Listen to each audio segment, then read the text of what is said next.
ডিম থেকে মাছের রেণু ফুটানো হয়েছে। ফুটানোর জন্য এখানে ব্যবহার করা হয়েছে সিলাইন। যে রেণুটা এখন শুধু সিলাইনের পানি খায় ও ডিমের না।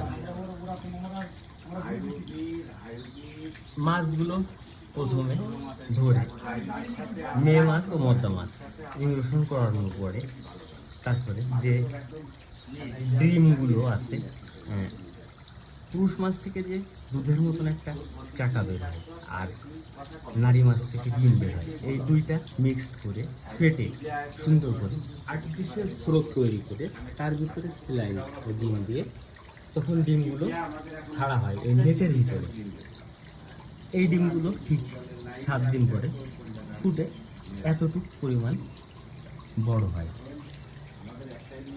এগুলো ফুটানোর নিয়মটা হচ্ছে আর্টিফিশিয়াল স্রোত তৈরি করা। আর্টিফিশিয়াল স্রোতের কারণে ডিম থেকে এই মাছের রেণুগুলো ফোটে। এই মাছগুলোর বয়স রেণুগুলোর বয়স হয়েছে 8 দিন। 10 দিনের মাথায় যে পুকুর রেডির ব্যাপারটা দেখিয়েছিলাম আপনাদের, রেডি করা পুকুরে এই রেণুগুলো ছাড়া হবে। ছাড়ার পরে তৈরি হবে আমাদের খাবার মাছ।